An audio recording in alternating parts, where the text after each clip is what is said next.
warahmatullahi wabarakatuh. Waalaikumsalam warahmatullahi wabarakatuh. Alhamdulillahirabbil alamin. Asyhadu an la ilaha illallah wa asyhadu anna Muhammadan abduhu wa rasuluh. Allahumma shalli wa sallim wa barik ala Muhammad wa ala ali Muhammad.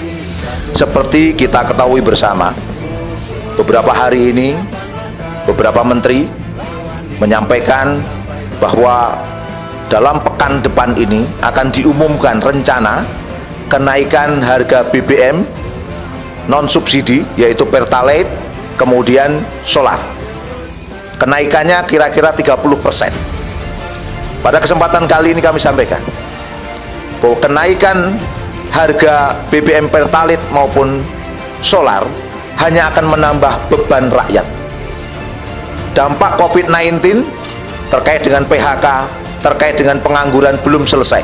Juli kemarin rakyat Indonesia, orang tua Indonesia harus menyekolahkan anaknya, mengeluarkan biaya. PPN sudah dinaikkan 11%, minyak goreng mahal, harga-harga mahal, kemudian akan dinaikkan Pertalite. Ini jelas adalah sebuah kebijakan yang semakin mendolimi rakyat Indonesia. Takbir.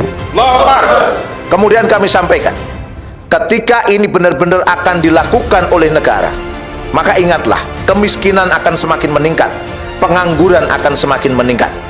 Kemudian kami sampaikan juga pada kesempatan kali ini, kalau ini dinaikkan, maka akan menaikkan harga pangan.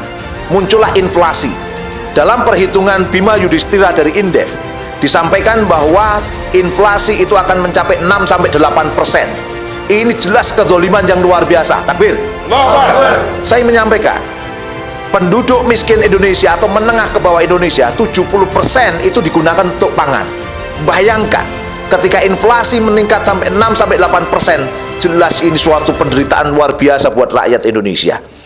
Dan saya ingin menyampaikan pada kesempatan kali ini, kalau ini diteruskan juga, bukan sekedar persoalan ekonomi, bisa menyentuh persoalan sosial, karena kesenjangan sosial akan semakin tinggi dan ujungnya akan menimbulkan chaos di tengah-tengah masyarakat. Tentu kita semua tidak menginginkan hal ini terjadi.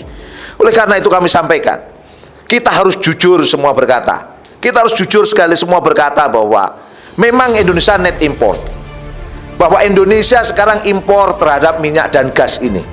Tetapi kita perlu sadar bahwa ada minyak yang dieksploitir dari tanah Indonesia sendiri. Dan tentu ini harganya murah, HPP-nya murah. Hitungan kami sudah kami sampaikan berulang kali di berbagai konferensi pers yang kami lakukan, itu sangat murah. Harusnya apa yang dibor dari bumi kita, apa yang diambil dari tanah kita, harusnya diharga dengan harga murah atau harga minyak internasional, saudara. Harga murah. Ini yang kami sangat prihatin. Dan kami ingin sampaikan bahwa minyak dunia ini menjadi hancur, menjadi mahal seperti hari ini, itu 80% itu bukan karena supply and demand, tapi 80% karena spekulasi pasar komoditas berjangka. Dan itu adalah perjudian yang luar biasa. Harus kita hentikan tidak yang begini? Hentikan. Dan kami menyampaikan situasi ini suatu yang penting dan genting, harus perhatikan. Jangan sampai krisis sosial akan terjadi di negeri ini dan persoalan akan semakin membesar.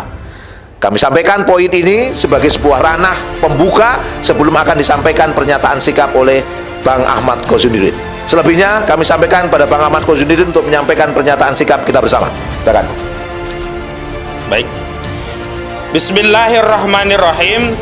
Pernyataan bersama advokat, tokoh dan ulama Jabodetabek tentang tolak rencana kenaikan Pertalite dan solar, lawan rezim anti-oligarki, bersihkan institusi Polri dari mafia Sambo. Sebagaimana dikabarkan media, Menko Kemaritiman dan Investasi Luhut Panjaitan mengatakan Presiden Jokowi kemungkinan besar akan mengumumkan kenaikan harga BBM subsidi solar dan Pertalite pekan depan. Luhut meminta masyarakat agar bersiap-siap kalau nantinya pemerintah jadi menaikkan harga Pertalite dan solar. Luhut berdalih, subsidi BBM yang mencapai 502 triliun rupiah telah membebani APBN. Di sisi lain, tim khusus Mabes Polri telah melakukan pemeriksaan terhadap 83 personel dalam kasus pembunuhan Brigadir Joshua. Dari jumlah itu, 35 orang saat ini dilakukan penempatan khusus. Dari personel 15 orang, penyidik melakukan pemeriksaan mendalam, maka terdapat 6 orang dari hasil pemeriksaan yang patut diduga melakukan tindak pidana obstruction of justice Keenam orang yakni FS, BJT, HK, KTT, ANT, AKP, AR, Kompol BW, dan Kompol CT.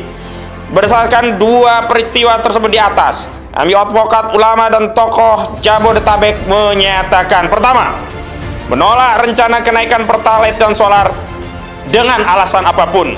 Subsidi adalah hak rakyat dan merupakan kewajiban pemerintah untuk memberikan subsidi dan melayani rakyat. Pengurangan dan atau penghilangan subsidi BBM, Pertalite, dan solar dengan alasan apapun sejatinya adalah langkah yang ditempuh untuk melakukan liberalisasi sektor hilir migas, bisnis eceran, setelah sukses melakukan liberalisasi sektor hulu, eksplorasi, dan eksploitasi. Ini adalah agenda jahat untuk melayani kepentingan kapitalis, kepentingan oligarki migas yang menginginkan untung beliung dari bisnis hilir migas.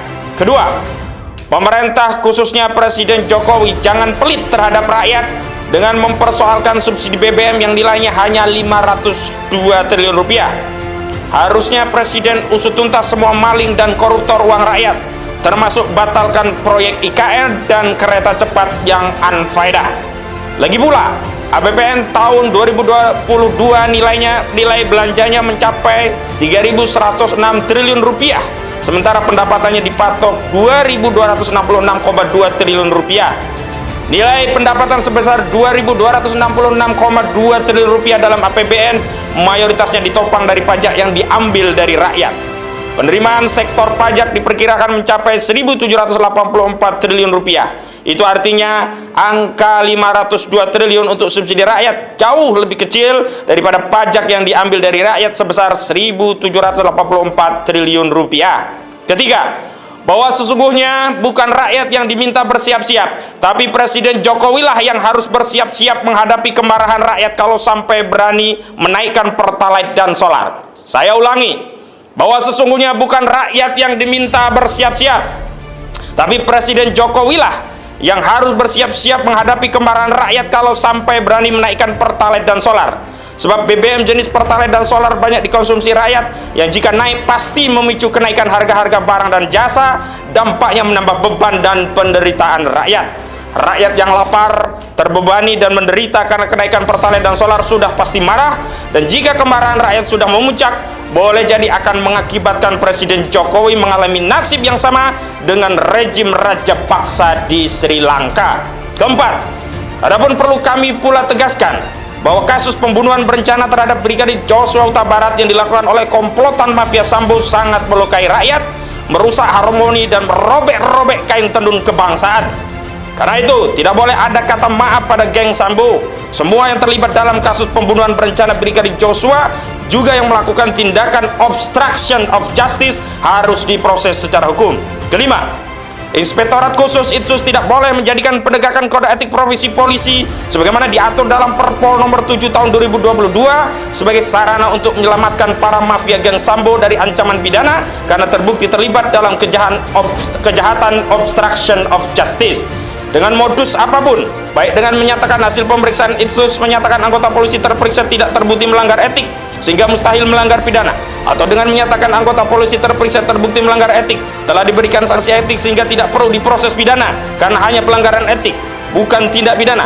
Kesemuanya itu jelas akan semakin menjatuhkan kredibilitas Polri yang berdampak pada makin jatuhnya kepercayaan masyarakat terhadap institusi Polri.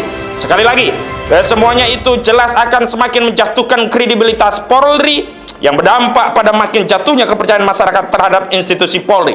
Jakarta, 20 Agustus 2022, advokat, ulama, dan tokoh Jabodetabek, koordinator tertanda Ahmad Koziduddin, sarjana hukum, perwakilan ulama dan tokoh Ustadz Irwan Saifullah. Takbir!